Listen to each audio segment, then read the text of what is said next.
Hi, this is Dominic from Paphos Live, and in today's film, it's a 360 film, which means you get to move the camera about to pick your own viewpoint.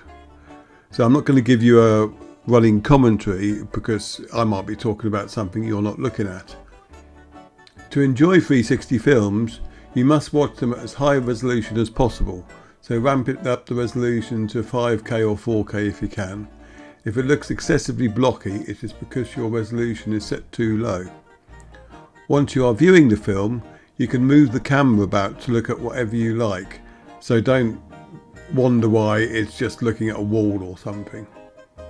On a tablet or phone, just swipe in the way you want to go. On a computer, use the mouse or the W, A, S and D keys to point the camera. If you pause the film, you can still move the camera about. If the image you see cannot be rotated and looks weird, it is likely that your viewer doesn't support 360 film. If that is the case, try viewing the film using the YouTube application. And if you really do hate 360 films, we have done a flat perspective version of this where I basically pick the route and you just get the one image with some commentary, so you can watch that one instead. Okay, cheers.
you.